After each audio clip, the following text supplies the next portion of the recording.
The last day of this year. Oh yeah. Aren't you Ha happy? Happy New Year's Eve. This morning I woke up and I cannot believe we're that nuts to wake up at 5, 3 to Four. contemplate. Yeah, 4. four. Oh, you read fast. I need 2 hours to finish one. Yeah, I find it takes me about 45 minutes. Seriously? Oh, I read slow. So I'm learning how to read slower. Yeah. Yeah, I had to correct um previous lives where when we were in South Korea, I learned how to speed read Mm. from Tim Ferriss. Oh, you chop the ends and the beginnings. Yeah. Yeah, yeah, yeah. I tried. And it worked. But I'm like I remember I was on a podcast and someone was like, "So you read a lot?" And I'm like, "Yeah, a year ago or 2 years ago, I read 60 books." Or like, what's your favorite book and what's something you remember from it? And my mind just blank. I was like, oh, yeah, And why do you yeah. think that happens? Um, I think the mind can only take in so much, and if I'm not saturating in it, then it's not gonna stick. It's not gonna last. Ordinary mind, contemplation, concentration, meditation. Hmm. I loved the distinctions of it. And I was like, huh, okay. Another confirmation we're doing just fine with these Well, contemplations. yeah, and I was actually thinking through that. I'm like, I feel that we are kind of just doing, maybe there's a little blend of the methods, but the way he described associations, like it's basically what we're doing. Taking pieces Mm. of our lives, and then, I say something about what touched me, and you're like, "Hmm." We might go deeper and then veer off with associations. But I think maybe what's occurring is the process of contemplation, of learning how to contemplate, and then eventually continue that process in. Yeah, To, so yeah, mhm. go ahead. Mm. I was gonna say you liked it. This was fast and short, and I liked it. Concise. This one I finished faster, and then I just thought about it and contemplated about it. But like how there's a couple things I wanted to contemplate about. First, that we named this podcast Contemplations so we can direct our mind. Hmm. Um, and then we take concentration as per will, as per time in our free time, and then we concentrate the mind. But really, I really like these distinctions of ordinary mind that is not concentrated or directed and how it can take us anywhere, unless there's devotion to contemplation or devotion to directing the mind and telling it what to do. And I love the anchoring in it. So this practice alone brings this the centeredness in the body. So I went backwards and actually I went to see when did we start podcast. It was December 10th, 2023. December Hmm. 10th was our first podcast. And here we are continuing to practice directing the mind over and over again. It doesn't matter what subject. And here we are using the mind and also using the heart with OSHO and using the mind with Jinkies. So I thought that was really, really cool. Um, Yet another confirmation. For me, I like it rather than just sitting here and blobbing in the empty space. We're actually actively practicing centeredness. Hmm. Do you feel that this podcast is removing furniture? from your space, Mm, yes, but not. Yes, but not all at once, not throwing it all out. yes. And not trying Hmm. to fill it up rather Hmm. than, huh, I feel bigger.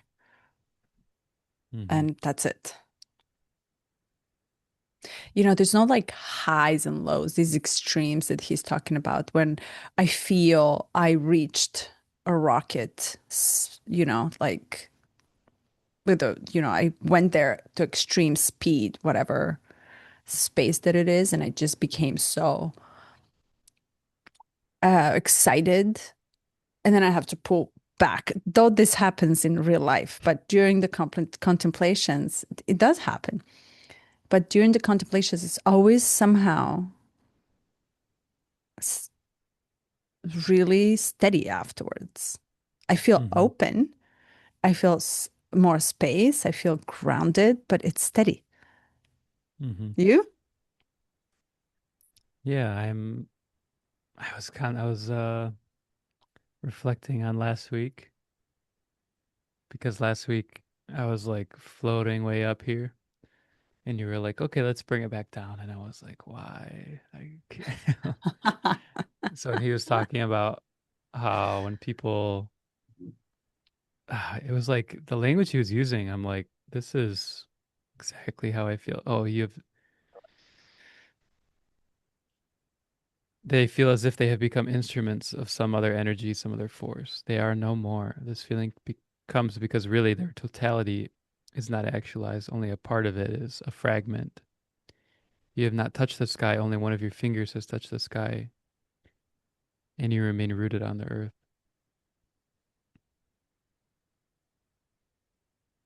When a poet is feeling fulfilled, he will have glimpses, partial glimpses.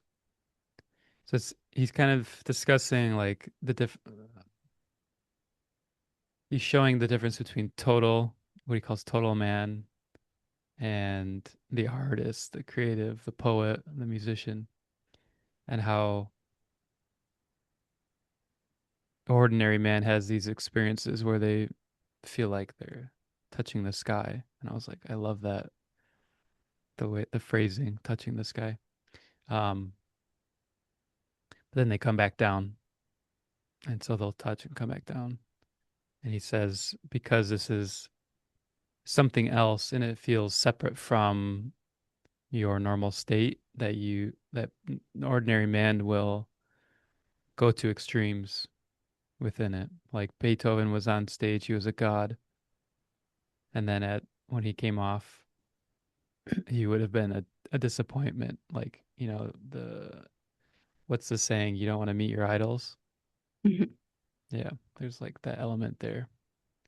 And I was just thinking, reflecting on you and I will have these moments just from talking, where it just feels like just like how 10 feet above my chair at the moment, but am I losing my center? Or am I still centered? Because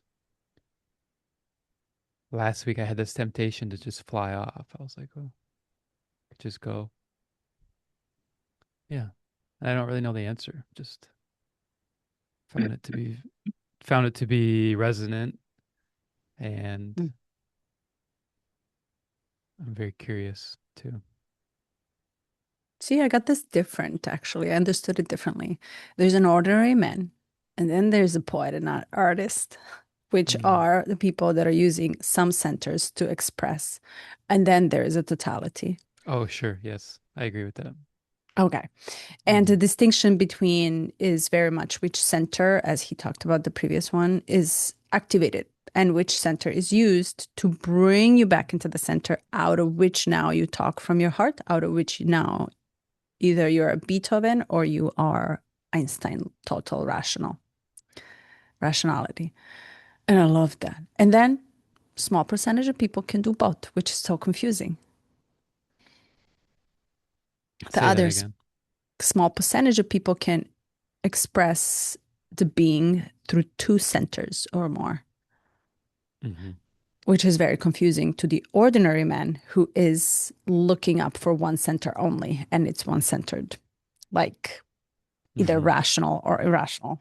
And I love how he comes in and says, a person like me creates difficulties. I attract both, and then no one Hmm. is at ease.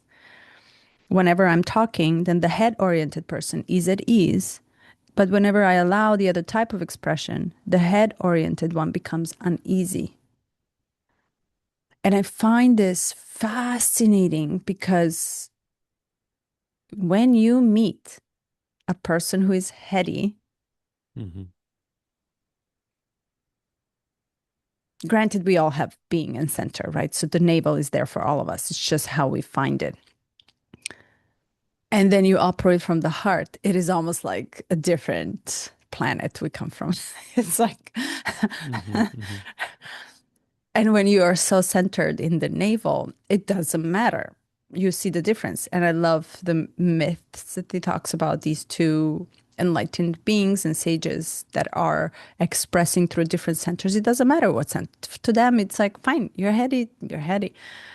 I don't have to prove you wrong because I'm centered too. It's like we're centered both. So it doesn't matter what expression comes in. And I love Hmm. that because we often, this is where I think the judgment and comparison comes really easy to be like, ooh, almost closing these centers because, ooh, we're right here. We can't. We can't. We like not even, we don't even butt heads. We are totally speaking Yeah. from a different centers. Yeah. And he says, because Osho specifically, he attracts people typically that are very rational, very heady. And then he says he allows dancing and music, and it's a big part of his experience in the live setting. And he said there was a woman that, she was attracted on the first day with his talks. The second day, he was dancing and doing music, and she just left. She went to the bus station. And I'm like, oh, I used to be that.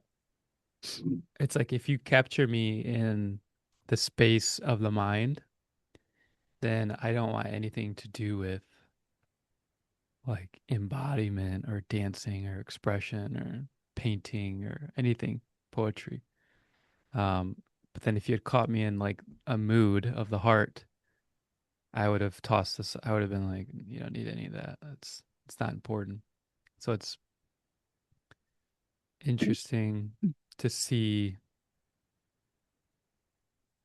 I think this is like the first time that I've seen this laid out so clearly, and Yeah. just like you have the one that you come with, everyone has it, and then you have the Developed. modality that it comes through, kind of like the channel that the water flows through. Yeah. Because I used to And also demonize the mind because of, I've typically been so heady and yeah. and then I love that this one comes after the previous one, which he explains that this is to be developed and then this to be developed. And we often skip this. And to get to the center, you have to have this, get through this, and go down into the center. I love that. I'm going to use that for a very long time because we're so conditioned not to feel, right? Especially in the Western culture. It's like so many heady people. It's hard to get. Mhm. And I always say, like, can I enter? Where can I like crack it? And I will enter, crack it, just crack it. And once cracked and you enter, it's like, ooh, I will tell you everything. And Mhm. it's like, it's good. Again, not for everybody, but I Yeah. love that he very much eliminates the judgment because who is to say this is the only way, right? So who is to say that this is the only way? Whatever works for you, as long as you're centered, and then you would care less. You wouldn't be offended. But if Yeah. I'm from here and if I speak poetry and you speak total practicality, it's like, Hmm. Hmm. right? Sense, Yeah. if I don't make sense and you do for the mind. Hmm. Yeah, I was in when I was in Nepal, my my good friend that I traveled there with, he left a few days before me and I was just hanging out. And um this guy from Nepal was like, "Hey, do you want to come hang out with us?" Like me and another friend. I was like, "Sure. What are we doing?" And we went to a like a little fort they had made, like a kind of like a tree house. It was pretty interesting. And they just played music from like a phone, so it wasn't like loud music and it was just us. And then they just start dancing. They're like, "All right, we're dancing." Like that was like the activity. And I was just like, "Okay, we're dancing and singing and dancing." And I'm like, this is really bizarre for me because none of my friends back home would ever think to do this, right? Yeah. Yeah, it's funny how different um it's like the heart is the obvious access point in the East or in some of these countries. And then just sit there and have debates or conversations, they would be like, this is uncomfortable. They would feel that same way if I had brought them to America and we're like, oh, we're gonna sit at a table, have food, and then debate topics for 3 hours. That would be, they're like, when are we gonna dance and move? Yeah. Yeah. So so OSHO says here they have 2 points of existence, talking about the poets, musicians, artists, creative people. Um, they're more tense because they have two types of being. Mm. They become part of the Buddha world, the land of the Buddhas. So every creative artist, every great artist is in a certain way insane. The tension is so much, the rift, the gap between these two types of existences is so great, unbridgeably great. Mm. Because between these 2 points, he is divided, but he has glimpses.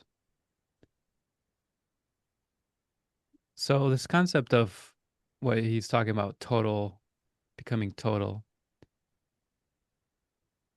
it's one of those things where I'm like, I'm tempted to like push it and say that's far off or that comes with great effort or time or whatever. Because I just feel like just recently that I sense this rift and I can touch the sky and then come back down and feeling the insanity of that Hmm. versus like I don't even know, like he's doing his best to describe what totality means, but I couldn't even really comprehend it fully. Yeah. How about for you? Yeah. And okay, so how I understood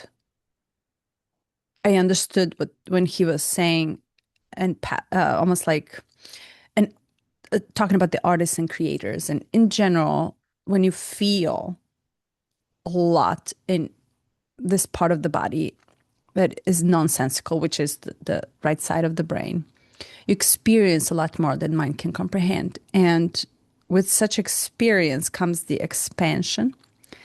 And with such expansion, you're totally losing your mind, Mm, which he says it's borderline intense insanity because you're enlarging your touching. And then with the finger, you touch your potential. And then you get so scared, and then you come right back into the body, and you tap into the potential. And I think this is exactly how it feels to be artful, because not one touch is the same like the second. Not mm-hmm, one experience actually can replicate itself, mm-hmm, but the thought can be the same and circle over and over and over again. But the sense of the experiencing such glimpses of your own potential is so overwhelming to the system that system automatically comes in and shuts it down. That's how I experience this.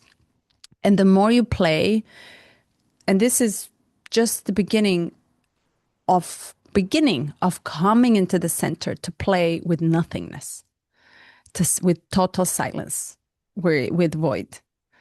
And Hmm. this playing of but your own potential, tapping into it, expanding so much that you no longer can, you reach the limit and then you come back right down and then you deal with this form. I freaking love this.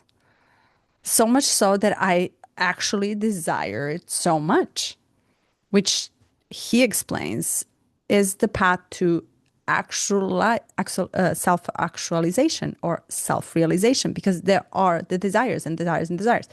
So you're almost like first time I understand that these outreach outreach come back are almost preparation towards the self-actualization, because now you're getting the glimpse of what that means. You're getting the glimpse of what your potential is. The potential is really nothing. The potential turns out to be nothingness and total silence in one spot. And then I'm like, okay, well, it's probably going to take me, what, like 200 more lifetimes? Fine. Hmm. But at least I'm experiencing something else than what I know. And I'm getting more and more comfortable to outreach, to reach out, to reach else that I will never know. And I'm experiencing with it the wave, the expansion, the love, the dissolve, everything that it's like happening. And Hmm. I love that understanding. My mind is more at ease, does not freak out, but the practice of devoting. So I wonder, okay, I wonder what makes you want to devote yourself to that one practice of flying off and coming back, flying off and coming back, flying off, staying a little longer, and then coming back, staying a little longer, and practicing to take on space without fulfilling it, take on the space without fulfilling it with furniture. So,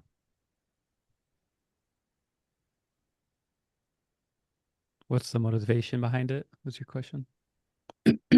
Where does the desire come from?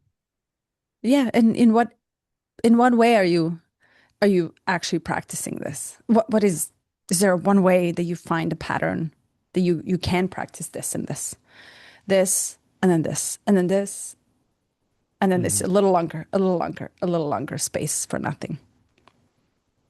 Yeah, for me, it's music and dance and our talks, and then occasionally touching it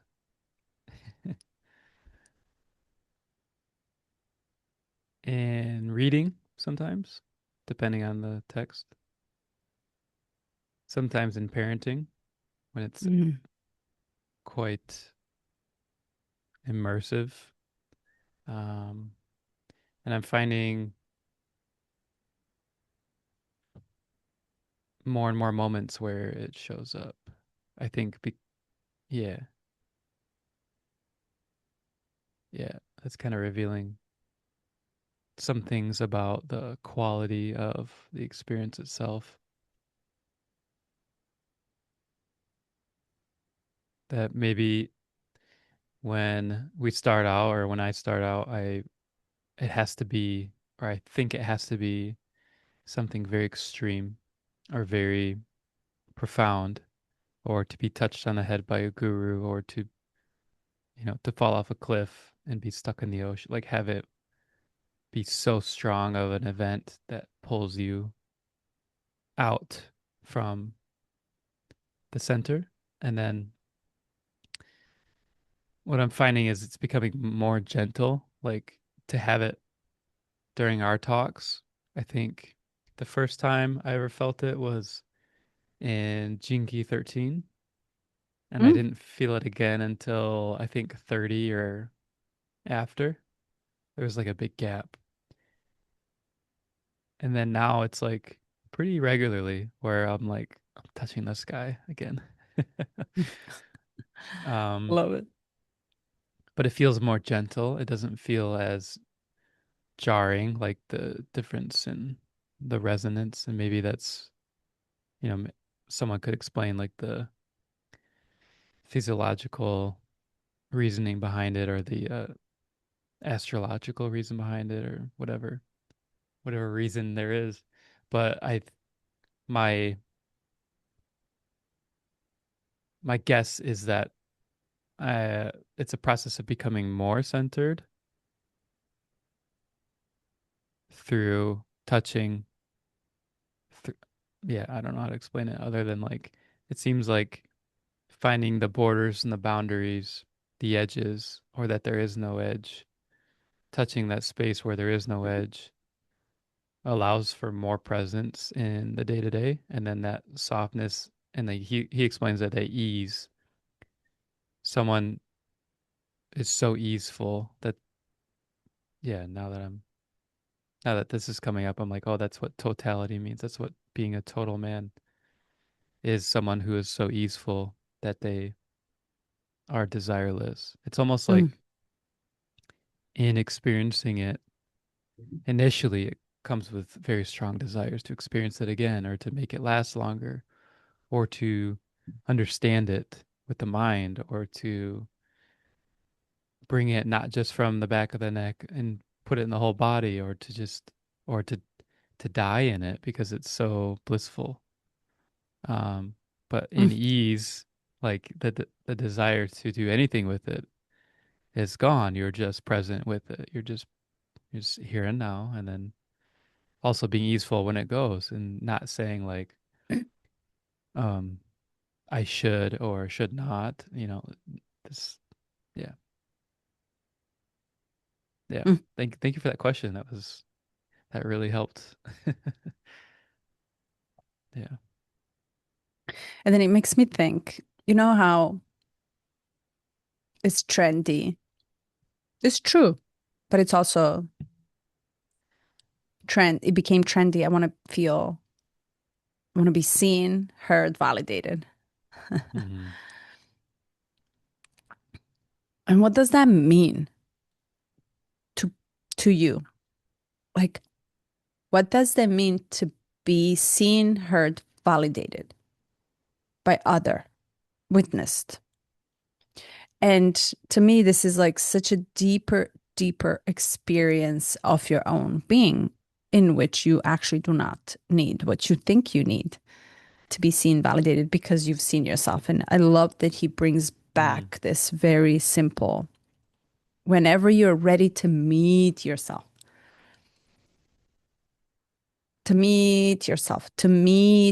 to feel, I mean, not feel, but recognize your own self, your own center. And in many ways, what we think we need is really not what we need. 100%. Yeah. And then yet we're so like we're going full force for it. What we really believe the desire is to be seen, validated, and heard. And when centered, none of it is necessary anymore. It becomes not important, actually. Where did you go? Oh, I was just double clicking on that. I thought that was really beautiful and profound when you said, yeah, we want to be seen, validated, and heard. But this process kind of undoes it. Like,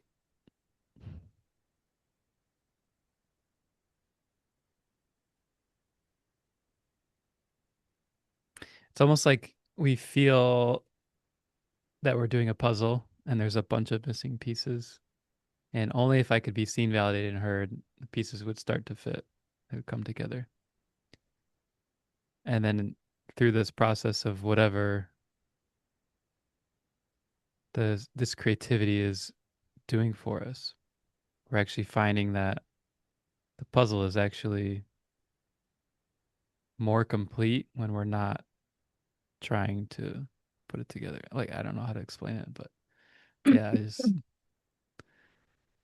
I liked I liked how that felt when you said, Hmm. yeah, we don't really need it. The more that we do, the more that we do, that gap seems to grow, and then the more that we become centered, that gap Yeah, seems to shrink. Hmm. yeah. Because it always comes back, the same exact desire. I want to feel seen, heard, validated. That's why I say it's trendy because it's never there, just there. No matter what you do and how much you work and practice that, it's like unless you come into your own center, navel, to recognize that all of this is just an expression, that self actualization is actually realizing the navel realization that you have the navel by default and the center. Realization that when we are outside of our centers, we're asking desire, desire, desire, desire. And these things can express itself even in desiring love. And here's where got called out again. Love is what I want so much in order to dissolve. It is my path to dissolve. This is my own contemplation. My way to touch nothingness so I can experience total loss, out of which I'm afraid because I contract again. And then I try. And I go deeper and further and farther each time, believing. Yet each time I'm there, I'm not in my center. Mm. So, yes, I am speaking out of experience, but I am not myself in the center all the time. And what my desire is, which is part of sex self actualization, is to have the desires so much so until you open up this space, my understanding, open up this space that you actually do not want to fulfill with anything else other than just be. And then suddenly you realize that everything is you, that you don't need anything else, that there's no desire. And to get to that point, I literally, I don't want to get to that point yet because this is too good. This is too good. I like the insanity of poetry, the blindness, the total belief, if dissolution in others. I like that play. The current moment of my life, it's like I like to play with that energy. I am almost teasing the devil, Hmm. teasing myself, expanding and seeing that there are other parts of me that I have never known of. So to get to his state, oof, I have a lot to work on. That's why I ask you, what is your devotion? What, at least if any practice comes really that clicks that you want to do, what is that practice that you want to do? Right? What feels you want to continue coming back to it again and again and again, just so that way you can learn to center. Because I Mm. cannot center unless I direct the mind, okay? Unless I concentrate it into love when I'm so zoomed into the intimacy of it, example, and unless I take intentional time to shut off, which is harder to me. So I have way to go to get to that shut off everything around. Mm. Yeah. Oh, so good. Yeah. Yeah. Thank you for being brave in your truth. Because I think these concepts are easy to put on like clothing and to say, look, I am centered. I am in the middle, but much harder in practice. Yeah. Oh, yes. Practice. Practice loving all the time. Mm. That's not going to happen. Yeah. Yeah, I'm learning that right now. Oh What do you man. mean? You're a Jeez. ball of love. You just have to find a center and to burst it out. Yeah. You're in, you're kind of like, to me, lucky. Lock, Locky or Lucky? Lucky? Lucky to be Lucky. born Pisces because we come with love, Yeah. easy access to it, easier access to it. Yeah. Use it. Totally. I'm like, I didn't come Yeah. here to experience pain. I came here to experience love, and I'm using this life just to compound it. Hmm. Dial up, take everything you can. Hmm. Learn it again. Go for it. Open. Because who knows next life? So Who I'm knows using. this life? But yeah, this, I was just reflecting last night. I was like, I think I'm gonna call my dad and say, you know how Carly and I have been trying to be intentional about parenting and healing these generational traumas and all this stuff because they're both my parents are aware that that's the intention. And he'll say, "Yeah, you guys are doing a good job." And I would say, "Dad, I've messed up so much." And just realizing it now, What you do you know, mean? just unpacking this book, the Good Inside book, and how it relates everything back to shame. Mm. So now I have this tool in my tool belt I didn't have before. So when crisis emerges, tantrums, anger, I'm speaking from the child's point of view, um, fits, arguments, not listening, all of it. I'm like, what's, it's just one layer deeper now that I can unscrew the lid and see what's inside. Or even just have a flashlight and just be curious. Whereas before it was like, okay, you're not listening. Here's the discipline or the punishment. And it is it is wild how much softer um in soft parenting gets a really bad rap. Well, it Mm. depending on who what circle you're in. But it definitely gets some pushback of not having like basis in reality and, all that stuff. But it's wild how when I have this understanding of shame and how it comes up and how I when I approach it from that lens,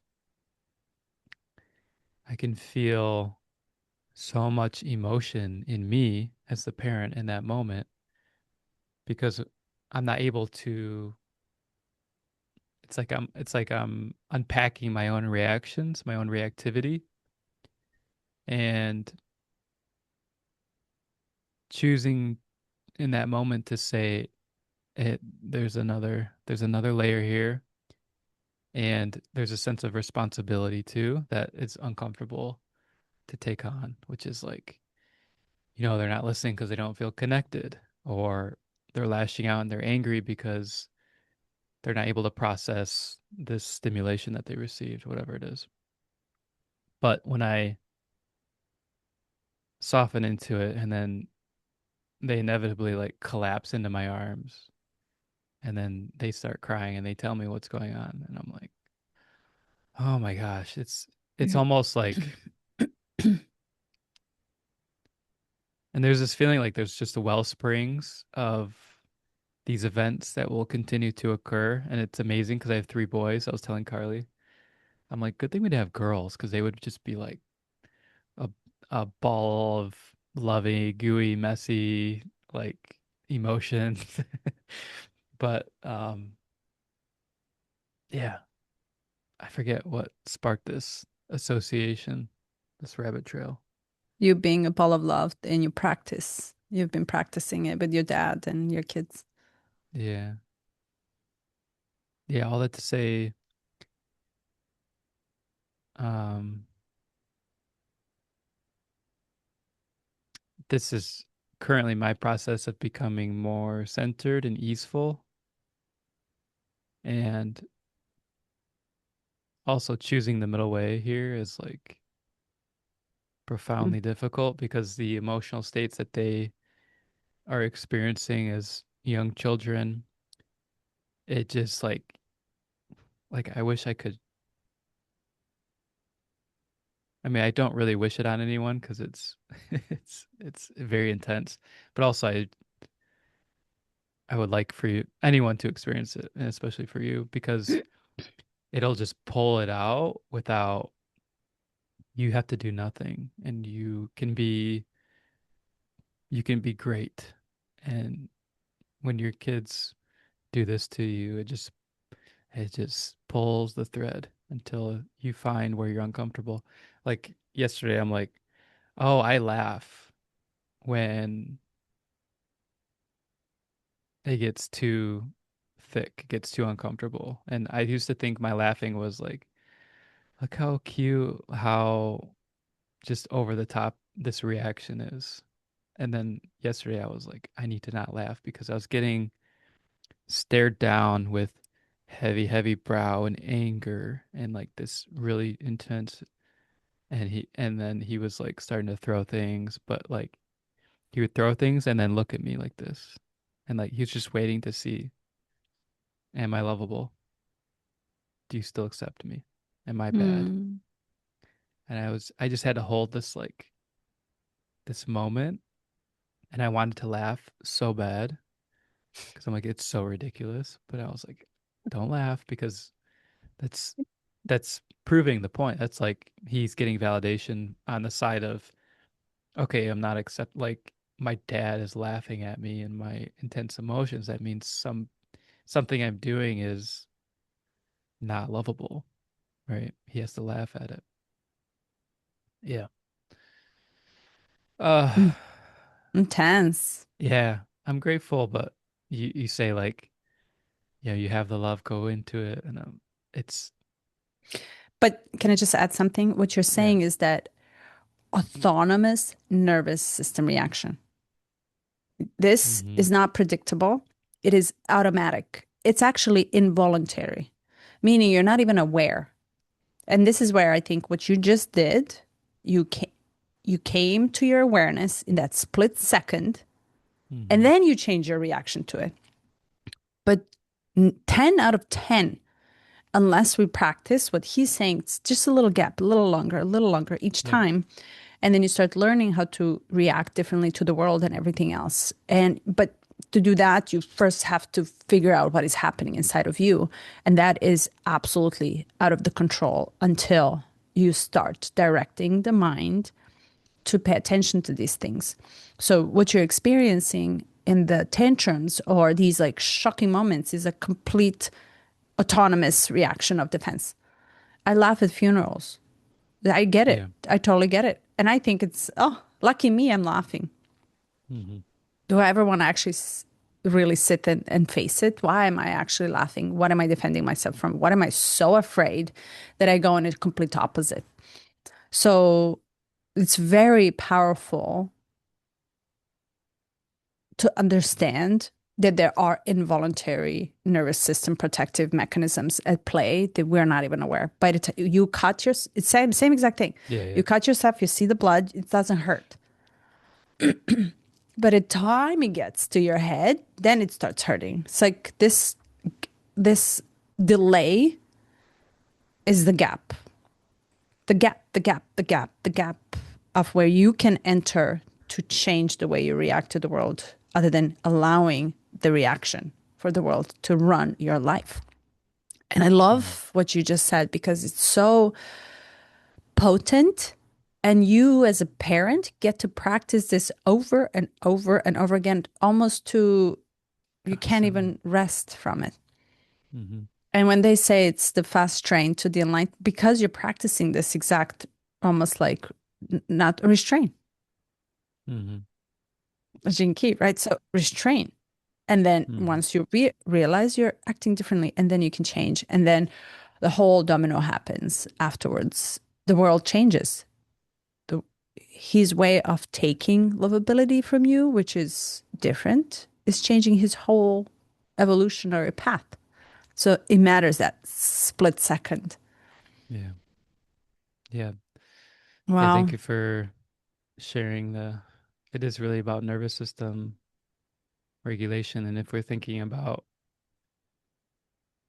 the Buddha being at ease with everything, it's like there's a process of first unbecoming, right? This unbecoming our reactive nature and our nervous system dysregulation, all this stuff. And so Yeah. that's, yeah, that's, I guess that's my path, and I'm grateful for it.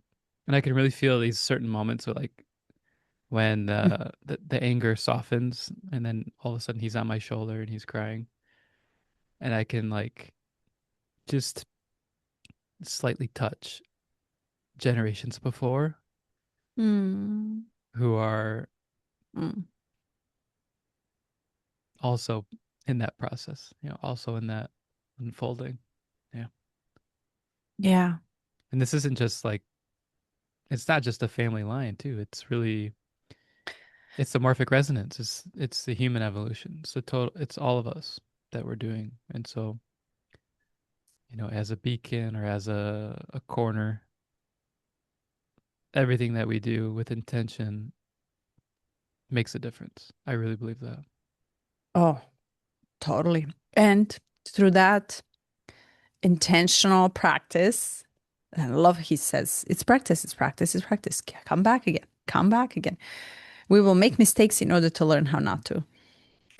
And that's the life, right? So it's almost like, oh, and then you're gonna have a moment when you're gonna look into yourself and decide how are you figure out how are you gonna live with the fact that you indeed made mistake as a parent, as a daughter, as a son, as a person and a man, right? So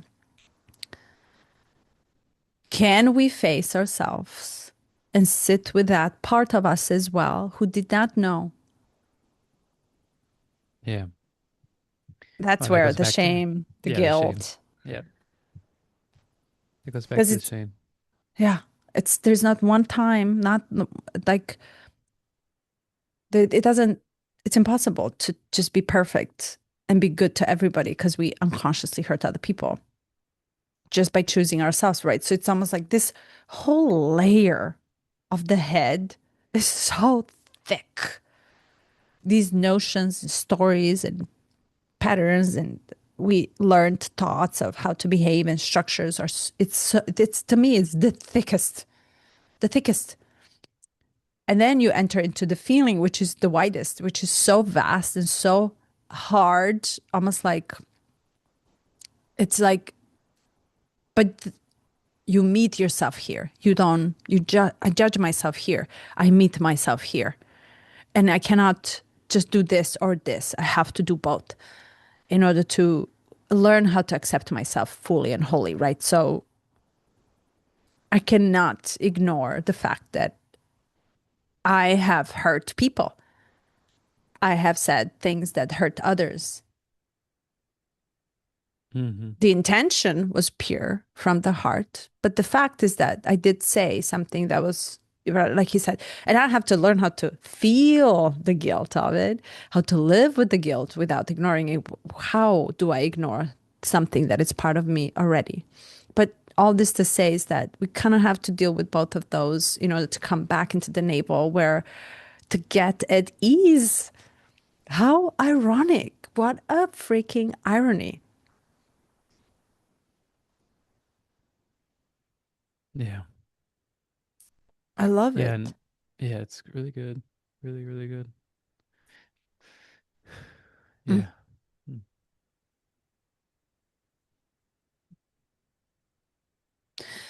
So, have you ever had a desire to self-realize yourself in whatever way that this story came to you? Like, I need to self-realize myself. I have a desire to self-actualize. What does that mean to you? Yeah. I feel like I've had that since I was a kid. Um, Elaborate. Can you tell me more about it? I've just had this intuitive feeling that who I was was only like a fraction of who I'm meant to become. And so this idea of like the way I framed it as a kid was like I just labeled it greatness because that was a familiar concept. And then where I was at and who I was and how I showed up in the world didn't feel like I was realizing that potential. So I've always had this concept of like there's so much more for me to become and to be a part of. Yeah. This is, I mean, same as if I'm not living my own potential, which, by the way, we never know what it is. Right. Yet we desire to get enlightened. And here, I'm going to stretch it thin a little bit. I want to get there, which we think it's as a concept is to get there. It's actually here. How he's saying it's right here in your navel. And then we desire, we Yeah. desire, we desire, we try, we try, we try. And we push so much, so hard, so far just to come back and get pulled right back in. Mm-hmm. And here I'm going to be nicer to me because this is what I do. This is exactly what I do. Unless I put the intentional time to direct my whole center back into the self and navel. Okay, how do I feel when I'm here? How do I feel? I can experience myself elsewhere. I can enlarge and become something else. I can go far, but am I really here or am I there? Mm-hmm.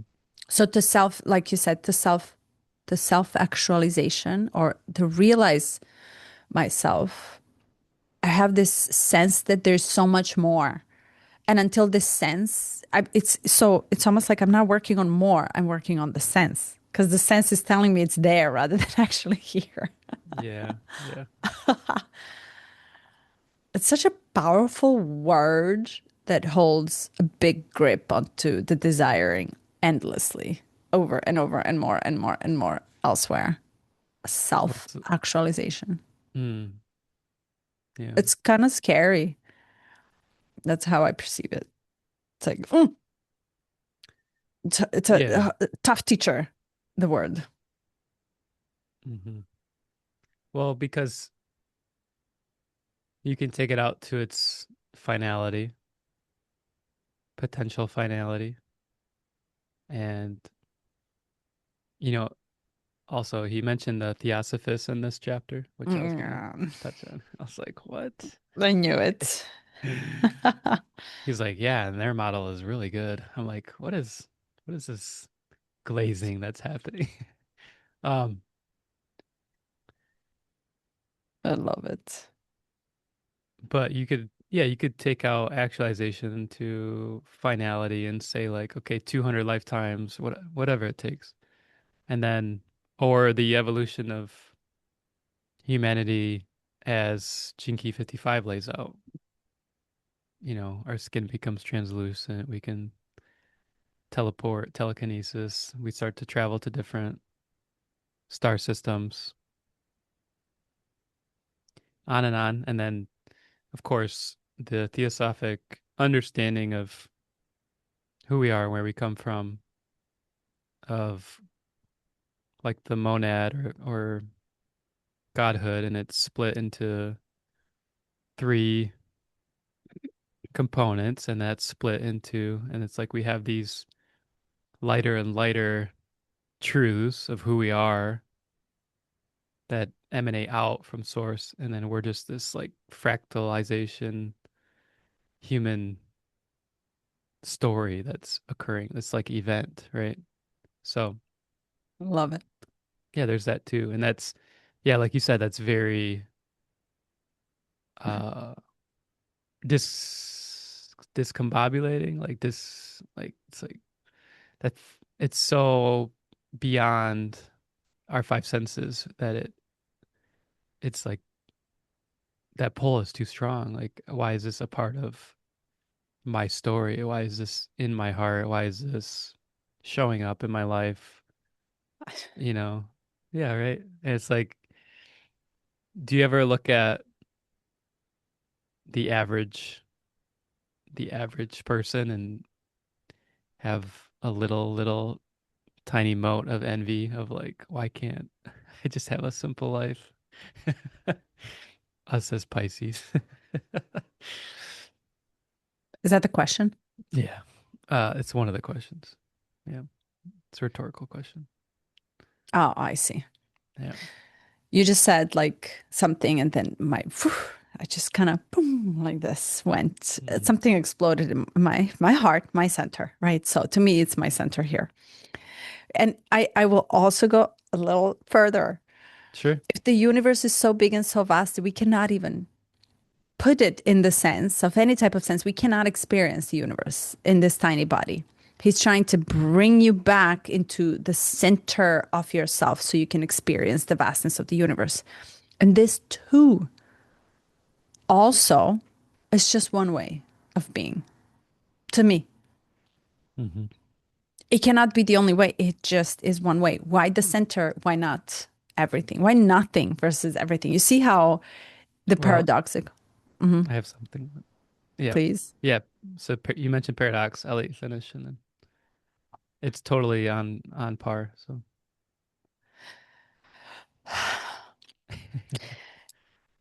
If your experience is to experience everything in one moment,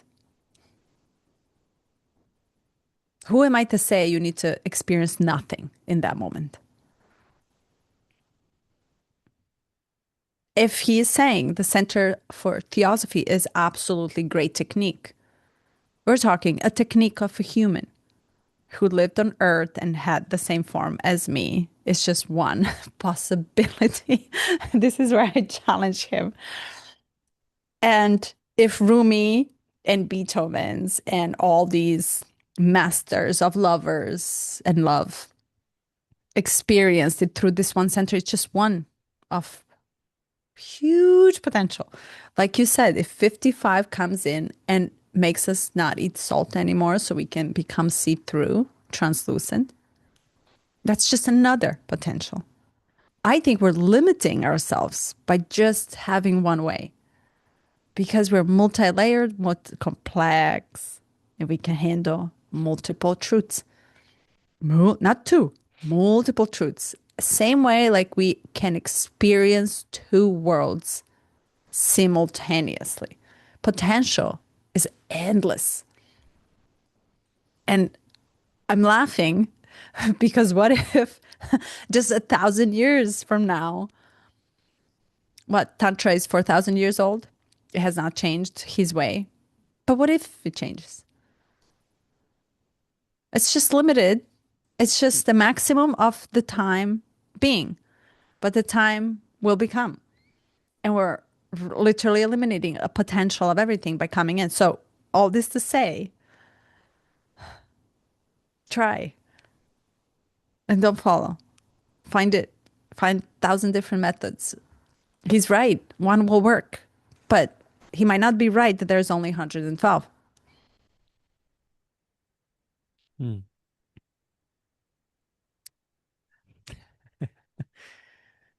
So tell me more about the paradox. How do you feel the paradox showing up? I'm laughing. Paradox, meaning it's like I'm sitting here contemplating using this center, trying to find a navel, but at the same time, I think it's ridiculous that I'm trying to center myself into nothingness when I have a sense of wow, why not take a whole universe? Because universe itself is big. It does Mm-hmm. not think of itself as small. Maybe. How can something so big become so small? Paradox. I have to work and put an effort to center the whole universe into this one nothing. See? So I'm fine with this, but I want both options. I want to go and explode so much more rather than suppress and explode. I want my nuclear Mm. power to be big rather than being tiny. See what I'm saying? See what I'm saying?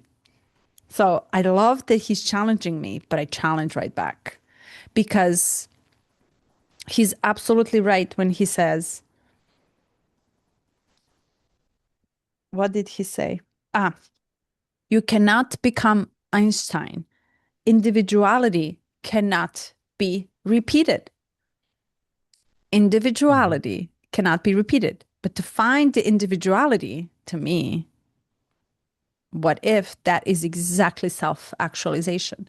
To actually find your own way to nothing and everything. Beautiful. Oh, I just felt like, you see, to me, this is how I feel when I touch the possibility. I laugh. My mouth is full of saliva. I get Hmm. aroused in my body. I feel the whole reaction. My eyes are big. I become big. Everything is just vastly expanding. What if I can expand so much so that I, in front of your eyes, disappear and puff in the air? Yeah, might happen. Yeah, poof. Could happen. I love it. I love it. I love it. We have potential. And can I just add one more thing? Hmm. He says it in the beginning. Man is born as potentiality. He's not really actual. He is just a potential. He may become something. He may attain actualization of his potentiality or he may not.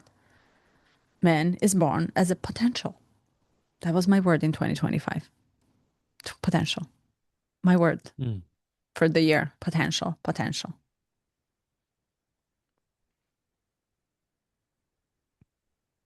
Mm. Okay.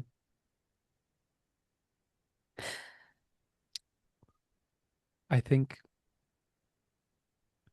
that his concept of actualization is Buddhahood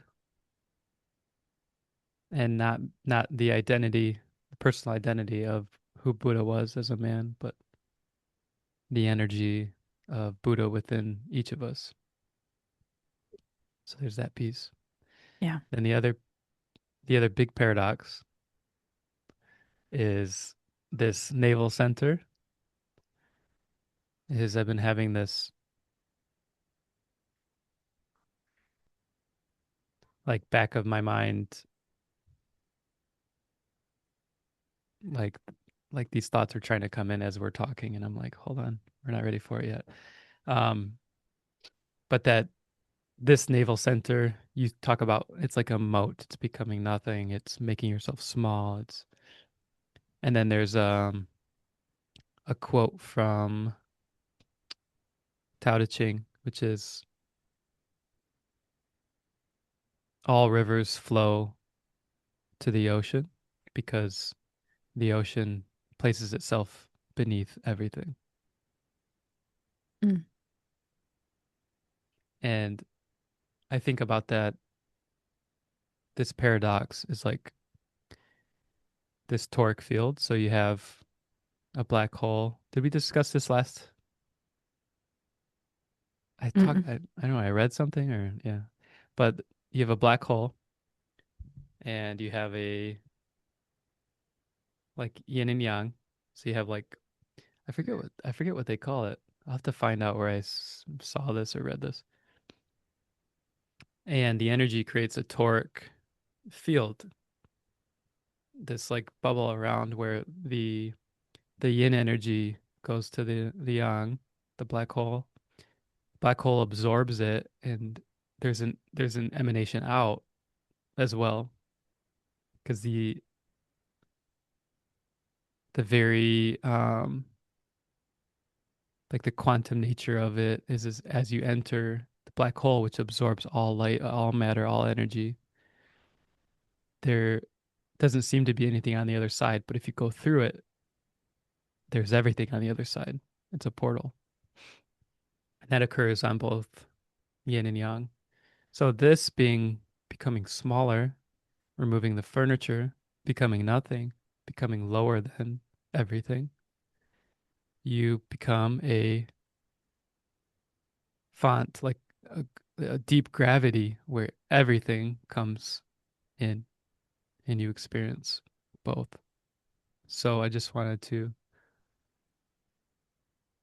well, it's not even that I wanted to, it's just like compelled me to share that and to say your desire to experience everything is also the hidden architecture of what centering through the navel is, through becoming the Buddha, through experiencing nothingness, through silence, through becoming easeful. That's also a the deepest experience. When he talked about his experience of enlightenment or the experience of enlightenment in general, and he described it as removing layers, less and less and less and less and less, darker and darker and darker and darker, and then reaching this point of stillness and then explosion outward, everything beyond imagining.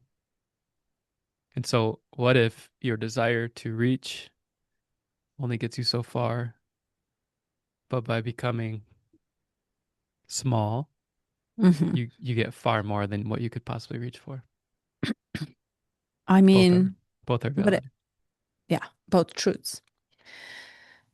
And it's beautiful to cut, right, to direct your mind to think so much so you can expand larger a little bit somewhere. And then to experience it through the other center too. And I wonder what makes a being light up. A human being? Mhm.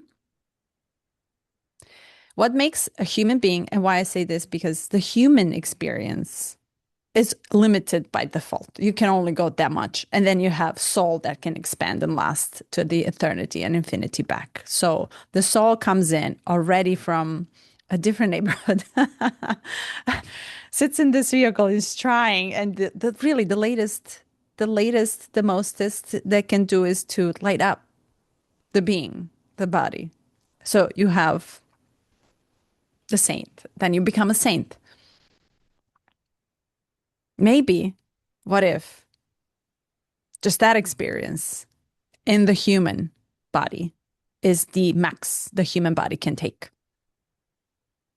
Lighting up, enlightenment, meaning lighter in the heavy, dense body. Mm-hmm. So to have a human experience is to, by default, minimize the whole experience of the universe. So sure, I'll take it. But don't disregard the vastness that you also bring with you. I'm talking to myself. Okay. So why am I, as a soul who leaves the body, why am I not light that beams out like I am as a soul who lives in the body and is able to radiate this light out as a saint? I love it. Are you following me? Or That am I too last that far? last part, I you lost me on that last part. Just say it again. Okay. The saints in cathedrals are painted as the, Yeah, how do yeah. you call this on, what is it called? Aureole. How do you call Like this in Oric English? field. Auric field. And then when you become enlightened through his teachings, which is very much the Buddhic teaching, fine. Then you radiate this, right? So, or your auric field is lighter of color, light. Mm-hmm. And then you touch the enlightenment and you are in your center, and then you're sitting here waiting for the body to die because it's not going to last until the eternity. You touch the eternity. You just happen to be limited in this body who is about to die in 30 years. And you're sitting here lighting up, waiting for the body to die so you can leave, come back to whatever your source is. Where are all the souls that went back to the source, light? Where are all these lights around us? Why I say because maybe human experience of the body, being inside the body, being in the center of the body, in the navel, is what you said, taking all of this to center it back just so I can experience limitation in order to find my vastness. And what if the human body only and only can reach up to lighting up through a auric field? That's it. That's about it. But it stops there. And then it dies off, and then off I go. And I'm still the light and the center out there. And then I realize myself, oh my God, what a ride to be a human, to minimize myself so much into the bottle of the body, just so that way I can realize something. Anyway, Are you kind of saying, what's the point? actually, I'm not saying anything. Okay. I love this. You're welcome to say something. I'm saying we're so vast, either way we look around. And this experience is just temporary, limited anyway in the body. Hmm. True. You said you love this. Tell me more. I love the ride that I just went on Yeah. because I literally realized that we can only go so far in human experience. And to limit myself to think that's it, I'm doing myself disservice.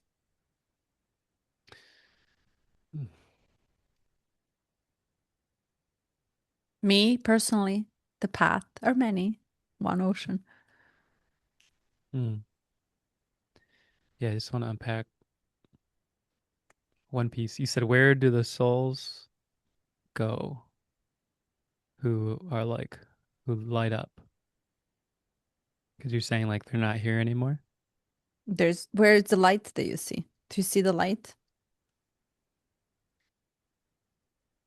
Yeah. I'm not Limited, limited. disagreeing. I'm just saying Yeah, yeah. you're like, is the assumption that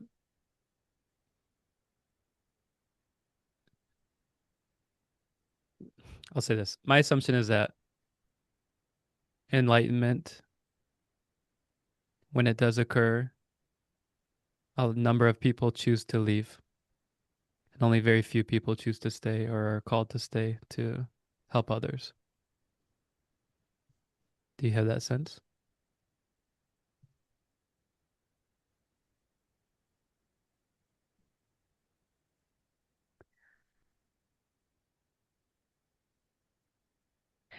I have more a sense of it's it's the ending of the human experience journey, and that's just it. Like all this to say is like the experience in being human in a human body is a very limited experience in a sense. That's what I'm trying to say. But it is possible for people to be enlightened and still remain in their human body. Yes. Yes. Mm-hmm. And we had it. We have it. We had it written and not written. And what you're saying is that those who are touch the light, become a light, no longer come back to this experience. And some just choose to stay to guide others to do the same. Mm-hmm. Yeah.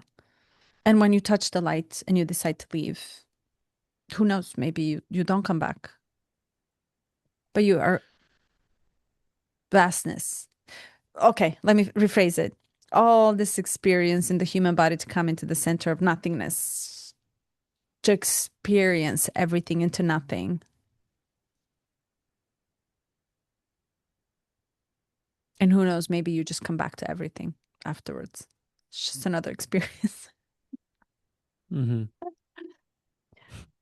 Like to your point, it's all good. Like we're already doing a lot. Like I don't have to try harder.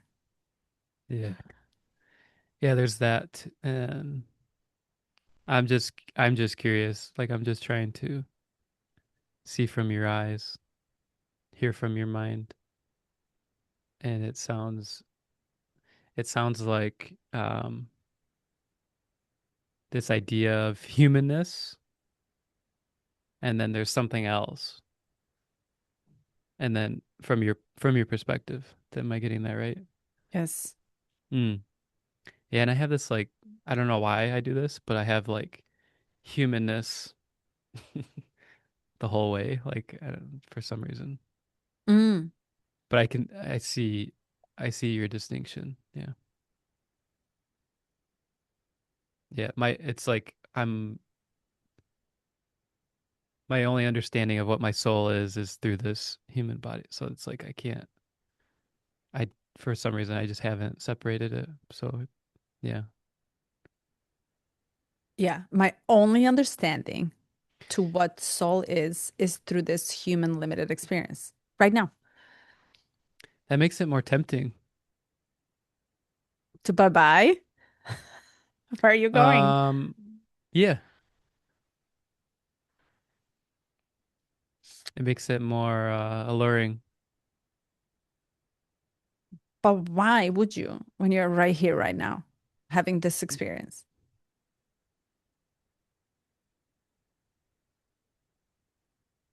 because it almost frames it like now I see where you're coming from. You're like, this is so limited, so let's just get Have on with fun. it. Let's move it along. The paradox, right? And this is where we often laugh at ourselves for being so serious and taking it so legit.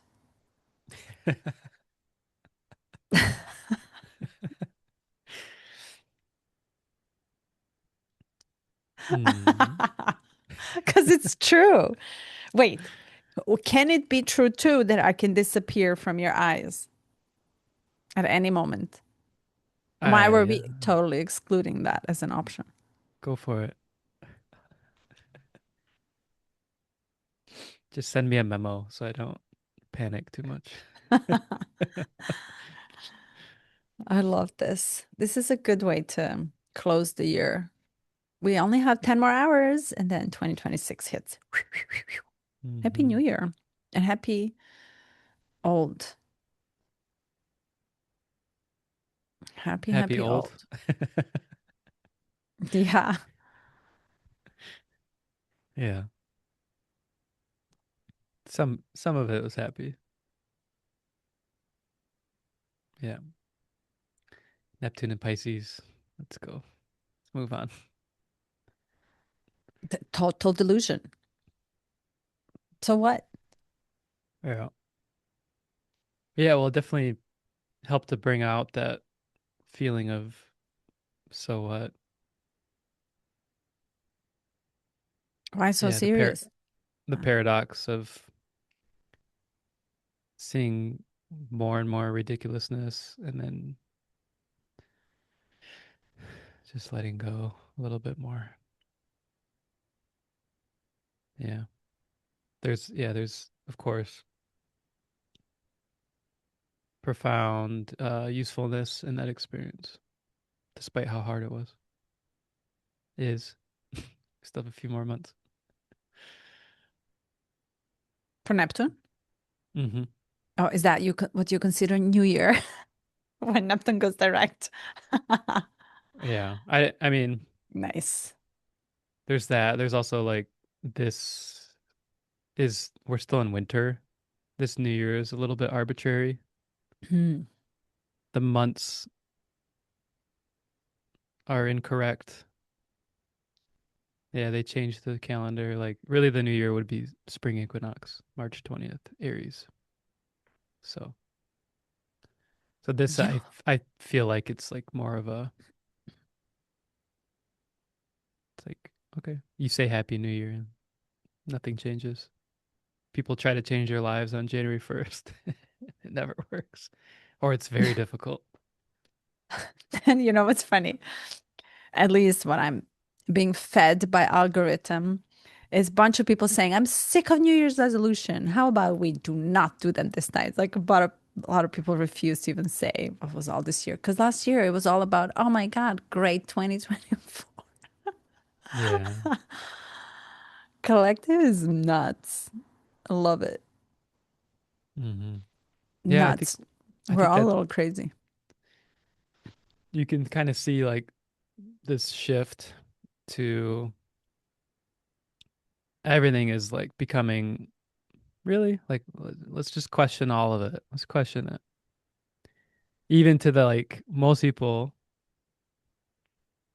would just accept this is our calendar, this is New Year's.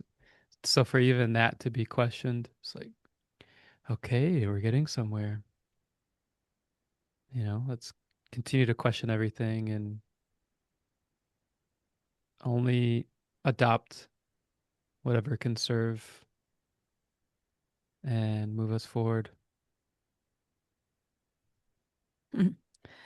We think we live in a time of information, informational age. It's a disinformation, actually. Miss this, misinformation, disinformation. Because nothing is a Well, truth anymore. You can't even well, that pinpoint. is that's I mean that's the nature of information because Yeah, we think truth is some is written worldly somewhere in a sentence. book. It's Yeah. not. It's an experience. Oh my God, we look up. It all points back to experience. So I think that we're like unpacking this idea that this is truth or this person will tell me truth or this is more truthful. And it's like it's just our experience. And that's a hard lesson for humanity right now. But Hmm. yeah, we're on the path. Hmm.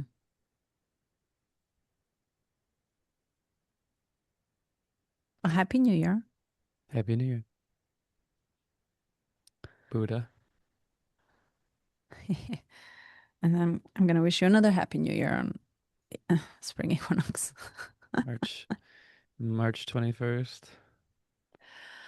Ugh, okay, buddy. All right. Sending you so much love. Love for kids. Love for Carly. Thank you. Love to you Go big or go and your home. puppies. Go Go big or big. go home.